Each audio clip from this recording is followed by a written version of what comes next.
Que futuro que você quer para você, né? Como você visualiza o seu futuro? A gente falou tanto aqui sobre o poder da visão, né? Sobre o poder, a importância da gente ver o que Deus tem preparado para nós. Da gente saber que fomos criados por Ele e para Ele. E que Deus tem algo para nós precioso. E que a vida, o tempo, é a commodity que joga contra ou a favor de cada um de nós, se soubermos utilizar esse tempo na direção daquilo que Deus tem proposto para cada um de nós. Imagina que você tem um direcionamento para o leste, imediatamente vem alguém e te faz uma proposta para você ir para o oeste. Como é importante que você saiba que você precisa ir para o leste, para que você continue na direção certa. É interessante que os animais produzem muita coisa, né? As abelhas, por exemplo, elas produzem mel. As aranhas produzem teia. Eu já falei isso para vocês, né? E o ser humano? O ser humano produz futuro. E aí eu fiquei pensando, Deus, mas por que o ser humano produz futuro? Porque o futuro está nas suas escolhas. Porque você tem um livre-arbítrio. E o seu livre-arbítrio vai te levar a fazer escolhas. E as suas escolhas vão te levar a um futuro. Por isso o ser humano produz futuro. Agora, você imagina, né? Ele citou alguns nomes aqui, como a Beyoncé, ele citou alguns nomes como o Michael Jordan, que se tornaram pessoas, astros famosos, pessoas famosas, e tem tantos outros, como o Thomas Edison. Imagina se Thomas Edison tivesse desistido, né? Numa das suas centenas de tentativas e erros. Mas o que de fato aconteceu é que esses homens tinham um alvo. O que de fato aconteceu é que esses homens tinham um ponto de chegada. O que de fato aconteceu é que eles tinham uma visão. E essa visão para a vida deles, de alguma forma, eles foram nessa direção com toda a força. Agora você imagina se você souber a sua terra prometida, se você souber qual é a visão para a sua vida, se você souber aonde Deus quer que você esteja daqui a 10, 15, 20, 30 anos, se você souber qual é o legado que Deus quer produzir através da sua vida, quão extraordinário isso vai ser. Amém? Todos os grandes líderes têm uma coisa em comum. Eles conseguiam inspirar pessoas. E Deus, se a gente pergunta para as igrejas e fala assim, chega nas igrejas e fala, irmão,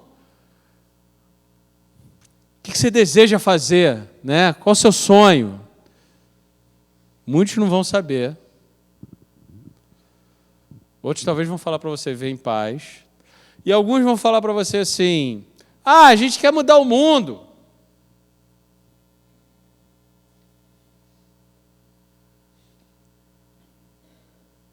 Beleza. A gente quer mudar o mundo. Dá para ser mais específico? O que significa isso? A gente já falou isso várias vezes. Eu nasci para mudar o mundo. Beleza. Não deixa de ser verdade. Mas quando você tem uma afirmativa tão genérica como essa, quando você tem uma informação tão genérica como essa, o seu cérebro não consegue criar rotas de caminho. Então você precisa ser mais específico. Você precisa saber que o mudar o mundo começa em mudar o seu quadrado. E mudar o seu quadrado começa em mudar você. Ninguém que é transformado, não é transformado de dentro para fora, tem capacidade de transformar de fora para dentro. Você pode pegar agora e fazer a seguinte experiência. Pegar todas as pessoas que estão acostumadas, são moradores de rua, e colocar eles num condomínio e falar, puxa, você é um bilionário, você comprou um condomínio de luxo, e você bota eles dentro desse condomínio de luxo. Deixa eles lá. Daqui a 6 meses você volta. Na verdade, cada um de nós vai sempre reproduzir externamente as crenças, aquilo que acreditamos dentro de nós. Então, quando você fala, eu quero mudar o mundo, beleza, glória a Deus por isso. Você realmente nasceu para isso. Mas Deus tem um projeto específico para a sua vida. Deus criou os céus e a terra, amém? Então tudo é dele, amém? Eu te pergunto, qual é a igreja cristã que está defendendo as baleias, que estão sendo assassinadas no Japão? Alguém aqui conhece alguma? Eu conheço um amigo meu maconheiro, que está morando lá perto do Japão, e faz um trabalho, graças a Deus, por essas pessoas. Tem um grupo de maconheiros, a galera lá, que está lá defendendo as baleias com força. Não é de qualquer maneira, não. Com força. Qual é o grupo cristão que vocês conhecem, se tudo é de Deus, que se levantou, por exemplo, para defender as lagoas, que estão aí sendo destruídas? A gente passa por elas todo dia. O que é mudar o mundo para o crente? O que é mudar o mundo para o evangélico? Ter igrejas maiores? Fazer mais uma igreja?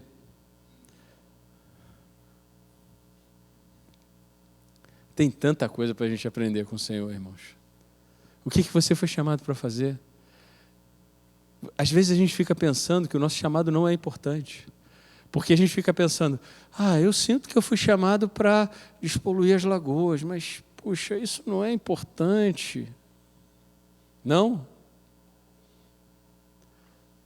Eu conheço uma pessoa que não é cristã e que está mobilizando TV, está mobilizando shopping centers aqui na Barra da Tijuca.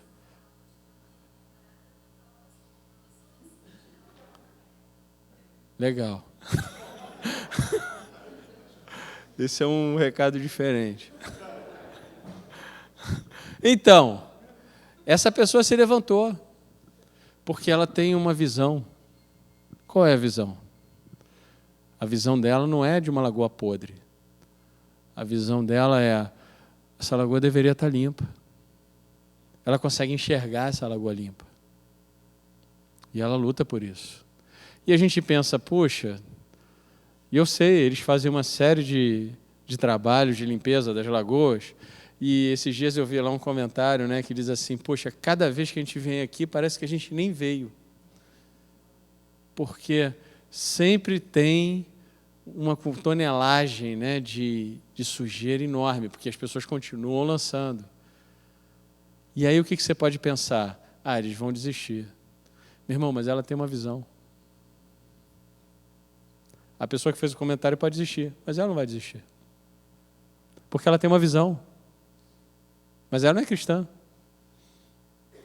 Talvez você pense que a sua visão, o irmão que veio aqui, o Glauco, fazer livros em asilos. Aí talvez você pense, puxa Deus, eu queria tanto ser o pregador das multidões. Mas talvez Deus tenha outros planos para você. Quais são esses planos, né? E você pode ser tão influente, tão importante para as áreas da sociedade que você nem imagina. É que a gente tem uma mentalidade já estabelecida, um pré-conceito. Uma zona de conforto. E a gente pensa, puxa, para eu realmente obter sucesso, eu preciso de uma igreja, ou estar numa igreja, ou fazer algo na igreja, ou ser importante na igreja. Eu sei, tem a igreja coletiva, mas tem a igreja individual. Então, o que é que Deus chama para fazer? Talvez seja para consolar viúvas, e Deus vai te dar tantas estratégias, tanto poder para isso. Talvez seja para fazer roupas, talvez seja que nem a mulher da Tailândia, que ela entendeu que ela foi realmente chamada para impactar e para evangelizar através do seu carrinho de sorvete. Isso é uma história real. no seu carrinho de sorvete, ela orava todos os dias pelo seu sorvete, e ela falava: Deus, assim como as pessoas ungem o óleo, ungem, eu vou liberar unção e poder da tua presença sobre o meu sorvete. E um dia ela estava no seu carrinho de sorvete, e o governador do estado mais corrupto da Tailândia desejou tomar um sorvete. Por um acaso foi o dela. E ela falou do amor de Jesus, chamou ele para a igreja, ele foi, e naquele dia o pastor, que era da Inglaterra, ia pregar sobre corrupção. E quando ele viu o governador, ele falou: rapaz, vou sair daqui preso. E o governador foi embora no meio da mensagem dele. Não, foi embora no meio da mensagem. Uma semana depois, chamou esse pastor lá no escritório dele e pediu perdão. E se converteu. E depois a polícia também, que era corrupta, se converteu.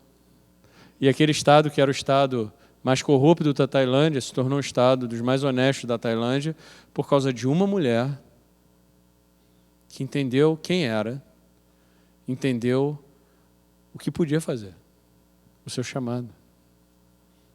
Amém? Ela não está dando palestras nas conferências. Eu nem sei o nome dela. Mas no céu, o céu aplaude. Amém? Eu amo Paulo. Olha só. Paulo, ele fala assim: embora eu mesmo tivesse razões para ter tal confiança, se alguém pensa que tem razões para confiar na carne, eu ainda muito mais. A gente tem tantos objetivos na carne, tantos objetivos sem perguntar a Deus, tantas coisas que a gente acorda todo dia sem saber qual é o plano macro, qual é o alvo, qual é... Deus paga pelo que Ele encomenda. Então, o que Ele encomendou na sua vida?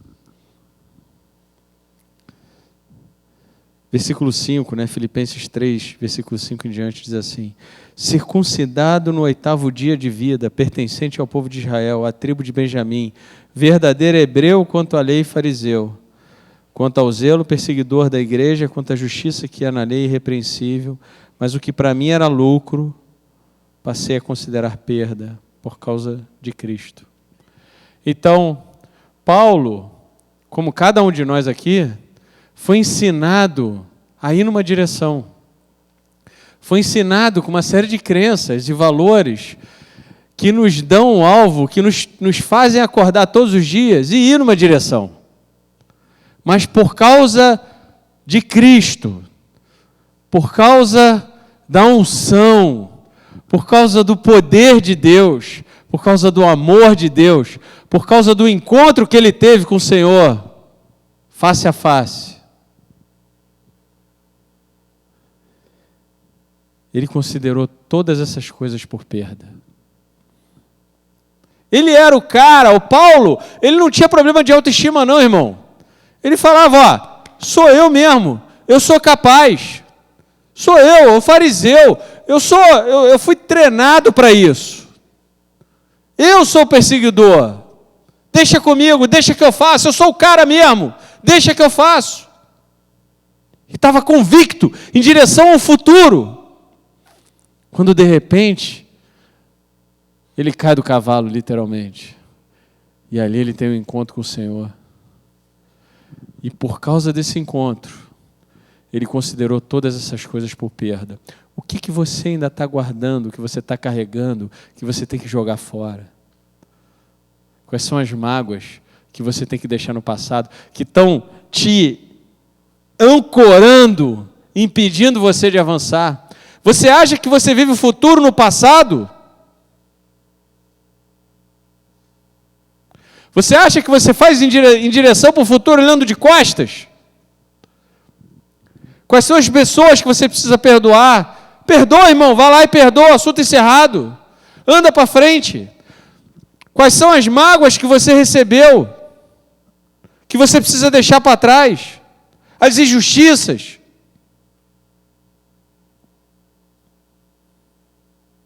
As idolatrias. Os pecados que você precisa deixar para trás e andar para frente. Esse exercício que a gente fez aqui de subir na cadeira, precisa ter coragem, irmão, para romper. Meu pai, durante toda a minha adolescência, ele acreditava que eu precisava ver pornografia para ser homem. Então eu fiquei viciado em pornografia. E depois eu me converti. E eu tinha vergonha. Muita vergonha. Até um dia que eu falei, tenho esse problema, mas Deus me libertou. E ali começou o meu processo de libertação. No dia em que eu falei a verdade sobre a mentira. Eu não estou falando que você precisa contar seus pecados para todo mundo, não estou falando isso. O que eu estou falando é, o falar faz parte do processo. Eu desejo andar para frente, eu quero ir para frente, então tem coisa que tem que ficar para trás. Tem coisa que você tem que jogar fora, acabou, passou, anda para frente. Quais são essas coisas? Eu gosto quando Elias chega para Eliseu, vem e segue-me, o cara vai, queima o carro de fogo, faz um churrasco do bem dele, da segurança, daquilo que ele sabia fazer, porque ele estava indo, ele deu um passo na direção que não tem retorno.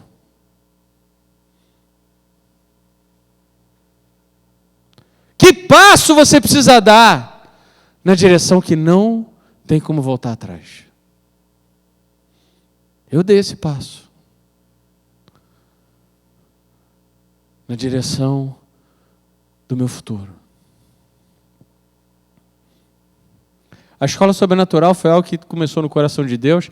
Já quis desistir muitas vezes, já orei muitas vezes e Deus sempre falou para mim, você vai desistir, tudo bem, levanta o outro, porque a ideia não é tua mesmo. Sem problema, fica à vontade. E aí a última vez ele virou para mim, tem uns anos atrás, ele virou para mim e falou assim, fazer o seguinte, tu vai ficar mais X anos e depois você vai fazer outra coisa. E está chegando esse tempo.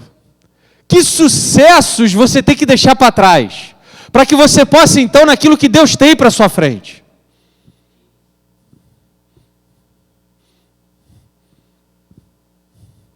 Que coisas incríveis que Deus já fez na tua vida, que você tem que deixar para trás, irmão, e seguir em diante.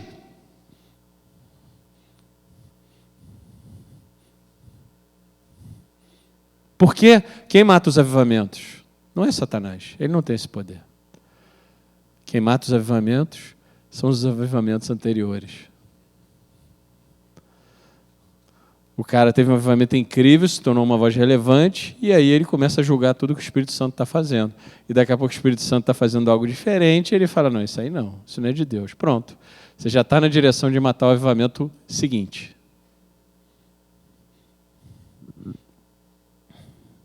Eu gosto quando Paulo fala isso. Eu gosto quando ele diz, dei por perda.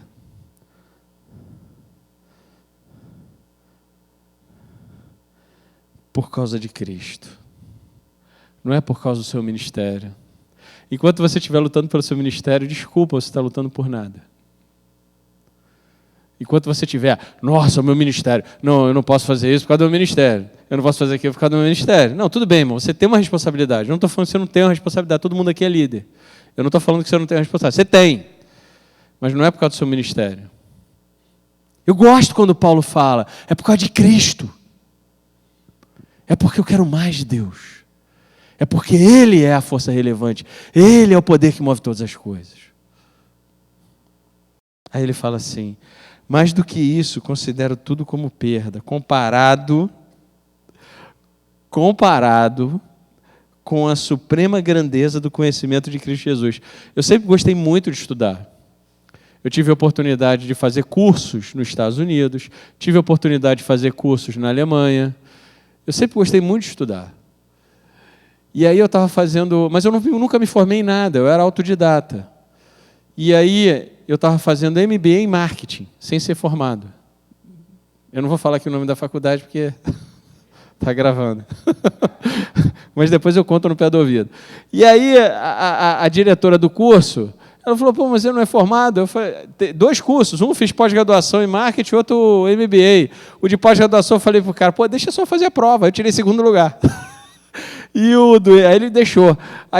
Mas eu saí no meio. E do MBA, eu falei para a diretora, eu falei, olha, eu tenho condições de acompanhar, pode deixar, eu pago, se eu não precisa nem me dar diploma, que eu não quero, eu sei que você não vai poder, e eu pago o curso como todo mundo, você deixa só entrar na sala de aula, se eu não tiver condição de acompanhar, você me expulsa. Aí na metade do curso, Deus virou para mim, foi engraçado, Deus virou para mim e falou assim, você não precisa fazer esse curso. Eu vou te mostrar outras coisas. Eu não estou falando que não é para estudar não, tá, gente? Meu filho está indo fazer mestrado fora. Eu sou a favor do estudo. Eu não estou falando que estudo é ruim. Foi minha experiência. Mas é porque, na verdade, eu tinha tanto anseio por aqueles diplomas, né? E Deus falou, eu vou te mostrar caminhos para você seguir. E eu fui buscando o Senhor, intimidade, e Deus foi me mostrando dia a dia. E o meu professor do curso de marketing, desse MBA, ele era meu concorrente. Ele era diretor da empresa que era meu concorrente. E Deus ia me dando estratégia, a gente dava uma surra nele na rua. Mas uma surra, assim, bem dada. E eu chegava lá de noite e ele me explicava tudo não tudo como ele fazia, mas ele me explicava as técnicas, etc, etc, etc. Né? Lógico que não vai falar da empresa dele, né? Mas é interessante isso, né? A grandeza do conhecimento de Cristo Jesus. Mais do que isso, considero tudo como perda comparado com a suprema grandeza do conhecimento de Cristo Jesus. Meu Senhor, por cuja causa perdi todas as coisas. Eu as considero como esterco. Alguém aqui não sabe o que é esterco? Quer que eu traduza? Para poder ganhar a Cristo. O que ele está falando? Que nenhum esforço é válido? Não, ele não está falando isso. Ele está falando que todo aquele futuro que estava no coração dele, que toda a projeção que ele fazia para a vida dele, que aquilo era nada comparado com o que Deus tinha para a vida dele. Que aquilo era esterco. Porque Paulo não era amigo de Cristo. Então, por não ser amigo de Cristo, ele não sabia por que ele nasceu. Quando você não sabe por que você nasceu, você não sabe qual é o seu alvo, qual é o seu futuro, qual é o seu destino, qualquer coisa serve. Tem um desenho que é Alice no País das Maravilhas.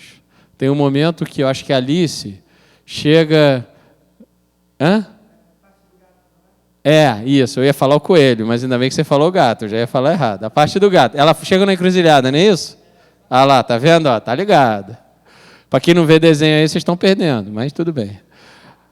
Aí, Alice chega na encruzilhada e pergunta para o gato, que caminho eu vou? Aí o gato fala para ela, que caminho você quer ir? Aí eu acho que ela fala, não sei, não é isso? Não, ela falou, não, eu não sei. Aí o gato fala para ela, então qualquer caminho serve. Se você não sabe para onde quer ir, meu irmão, qualquer coisa serve. Qualquer coisa está bom. E aí, as pessoas andam 10, 15, 20 anos, e um dia o camarada vira para mim e me chama e fala assim, cara, como é que eu vim parar aqui, meu irmão? Estou desesperado. Como é que eu vim parar nessa situação?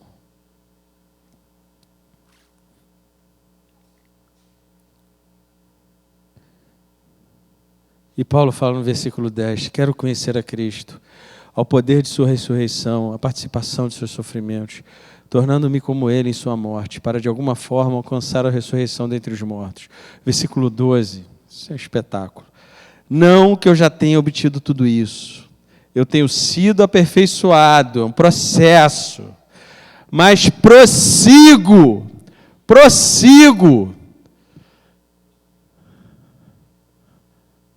Senhor, olha lá, os egípcios, eles vão nos matar, não tinha cova suficiente no Egito, não, olha esse mar aqui, a gente vai morrer.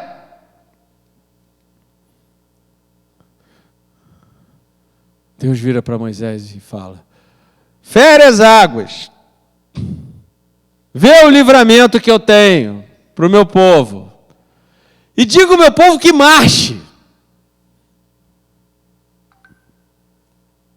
É que a gente tem a expectativa de um Jesus mágico.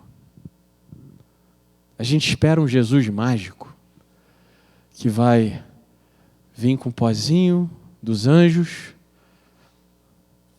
Pim! Oh, que maravilha! Agora é céu de brigadeiro.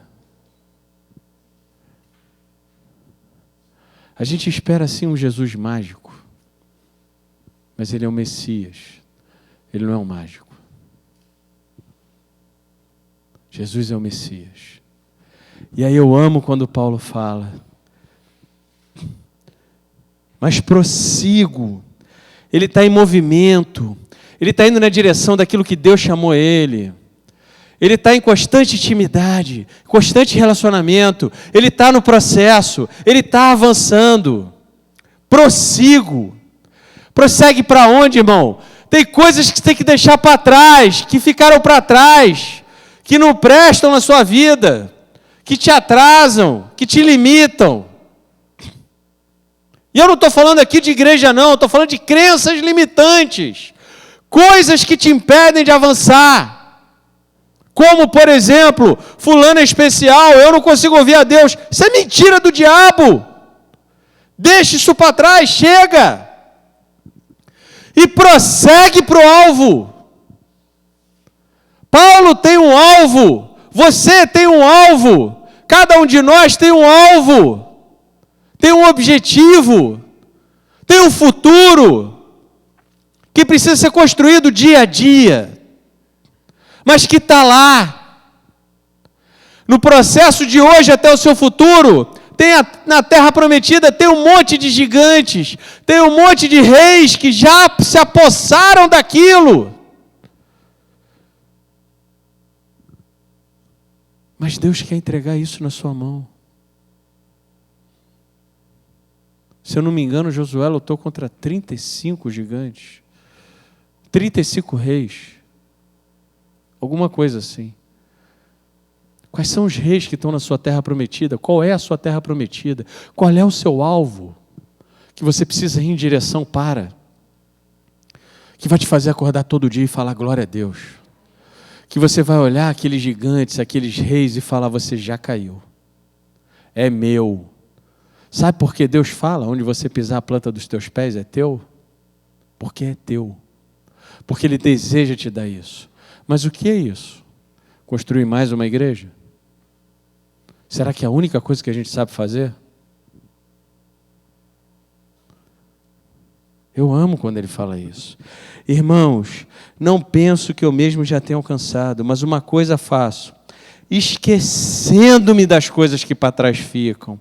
Esquecendo-me das coisas que para trás ficam. É para frente que se anda. Deus tem um futuro para você. E sabe o que Deus estava fazendo? Lá no futuro de Josué? Sabe o que ele estava fazendo? 20 anos depois que Josué cruzou o Jordão, sabe o que Deus estava fazendo? Vem, filho! Vem! Vem! Vem, Josué! Filho não, porque ele não era filho de Deus, mas vem, Josué! Eu estou aqui, vem! Traz o povo! Vem, Josué! Pode vir! Porque eu estou 20 anos depois, vem!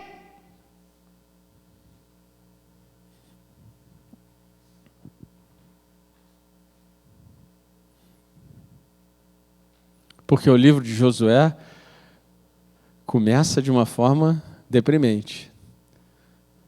Teu líder Moisés morreu. O chefe, aquele que levou todo mundo, aquele que ensinou todo mundo, que plantou a lei, aquele que escreveu o Pentateuco, aquele que é amigo de Deus, aquele que ficou 40 dias lá na montanha, aquele que abriu o mar, morreu. E você que carregava água para ele, está assumindo agora.